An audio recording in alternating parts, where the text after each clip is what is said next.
Hi, I'm Cameron, and I don't just read comics, I love them. On today's episode of Cameron Reads Comics, we are going to be talking about Batman by Grant Morrison, Omnibus Volume 1.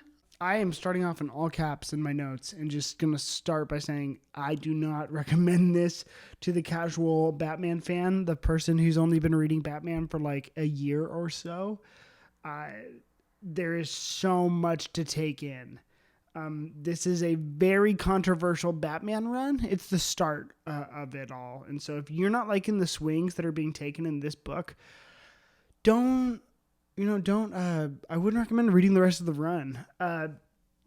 This is actually, and I say this all because this is my third time reading this series. The first time I hated it because I was that fan. I was just getting back in the comics, and I think Morrison was on the tail end of his run. And I was like, okay, first arc is Batman and Son, the initiation of Damian Wayne, and I'm like, okay, my favorite Robin's Tim Drake. What's going to happen here? Nothing will ever bad will happen to Tim Drake. And then guess what? Damian, the little jerk, replaces him, and he's not likable whatsoever. So I had a mixed reaction, and then I'm like, okay, everyone's telling me to go read Batman Rest in Peace, and I read that, and I'm like, I don't get this at all. What the heck? So I have a mixed reaction to this run. I recently acquired all of this series, and I wanted to give it a solid read through because a lot of the stuff coming out of this is here to stay in the Batman lore. I picked this up mostly because of Joshua Williamson's Batman run, where he is referencing the Batmen Incorporated. And I'm like, okay, these guys keep popping up. They're not going anywhere, and so let me figure out what the heck is happening. And so let me give it a solid read through. I'm not just a casual Batman fan anymore. I'm a comic book guy, and so that being the case, accessibility wise, Grant Morrison is a very special writer because he believes that all things that happen in comics are canon, meaning if it has happened, it exists. A lot of casual fans will tell you that, all the Silver Age stuff doesn't matter. It didn't happen. It's too wackadoo. It's too crazy. And he incorporates that in even those super wacky parts of Batman's history that have happened, canonically. I think that with a 12-issue story like All-Star Superman, that works really, really well. With something like Batman, it's a bit of a mixed bag because it's not 12 issues. He has a 3 omnibus run. He has, I'd say, at least 75 issues of Batman just out in the public, at least. And let it be known again, this is not a beginner-friendly run to hop in on, so I don't recommend this as your first Batman story. I actually met someone someone's like, okay, here's the first... Read this as your first Batman story, and I think it was like Batman Rest in Peace, and I'm like, oh my gosh, no. You just ruined Batman for a person, because if they're not if they don't know all the existing stuff or all the stuff that was referenced in this run before that, or even like canonically who Batman is or whatever, how are they supposed to know? I can specifically say that I hated this run before, so it took me a couple times, and now I'm glad I have them in the omnibus form because I can give them a solid read through. With this, there's some stuff that I really like that Morrison did. So let's just break it down into the story and what was going on. First arc is going to be Batman and Son, which is the first Damian Wayne, second Damian Wayne appearance. Morrison is reciting, he's mentioning the baby that Batman created with Talia al Ghul in modern canon. Check out Birth of the Demon. For context, it's an older story, I think, mid 80s or early 90s. All of you probably know who Damian Wayne is now. He's the current Robin. I didn't like him, and then he replaced Tim Drake, and I really didn't like him. I hated this character, but after Batman and Robin and Super Sons by Peter J. Tomasi and Patrick Gleason, I really found an adoration for that character. It's kind of like when, Stan Lee and Steve Ditko created Spider-Man, and obviously those stories are really, really great. But to see where other people take them or other takes on the same characters, they can shine a light on something that you didn't realize you liked about them. That's how I felt about Damian. I didn't like any of the Grant Morrison stuff with him, but I'll find out. This is only the first omnibus. I loved all the Patrick Gleason, Peter J. Tomasi stuff. So I was a little more inclined to reread this because I'm like, okay, there are parts of this character that I don't see here that I do like.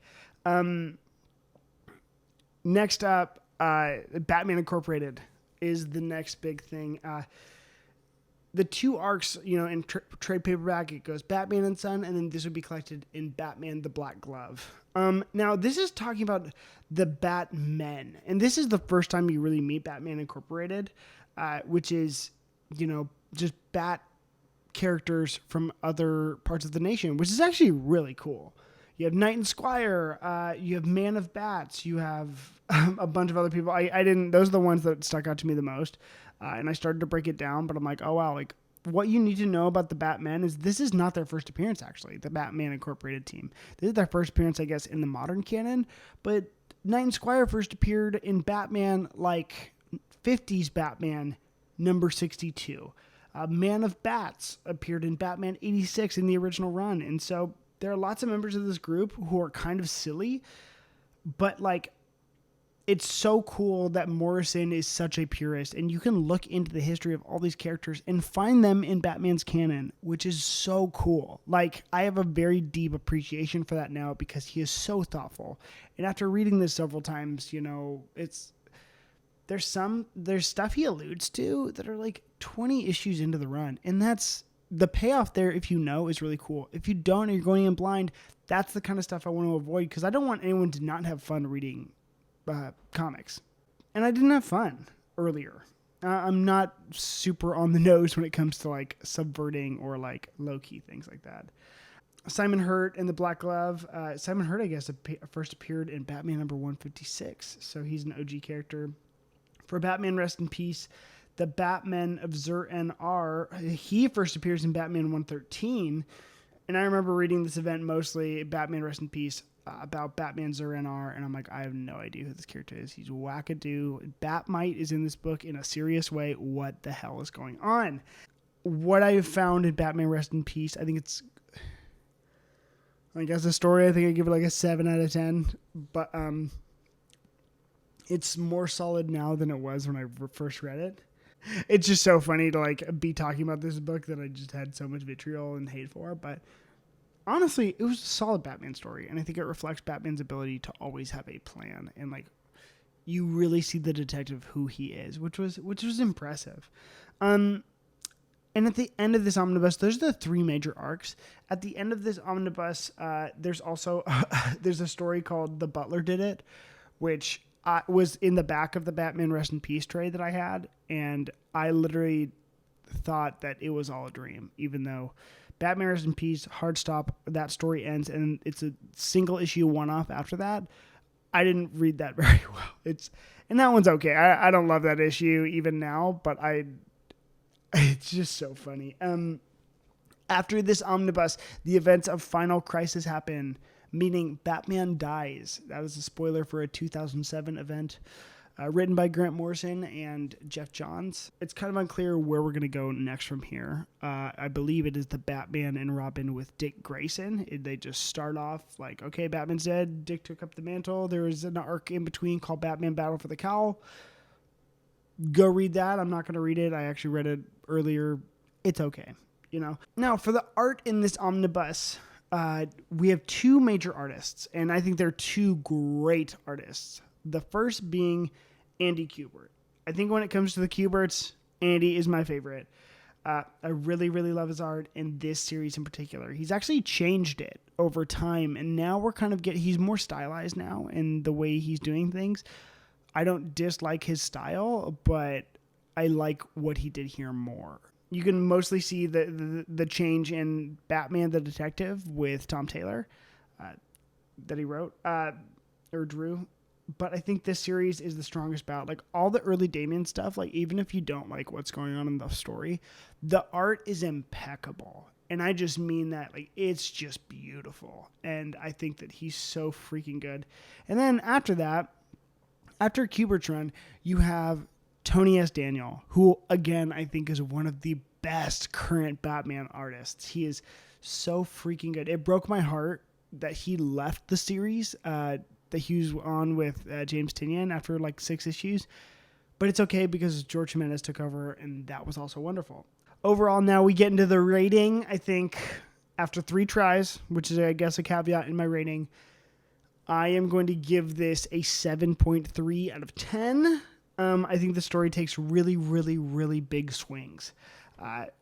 While paying homage to the parts of Batman's history while trying to keep him consistent, which is cool. Like, when you look at it like that kind of story where it's just trying to make sense of all the things that have happened in Batman's world and then utilize them in a new modern way, it's really impressive how he does that. Genuinely, I really like it.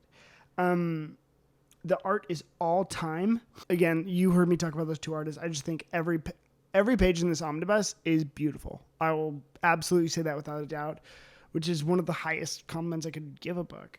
But when it comes to the cons, I don't think that it should take me 3 read-throughs to finally figure out what the artist and writer were trying to do in this book. And that's why it's knocked down. And then lastly, it's from my boy Tim Drake. How dare you dethrone him?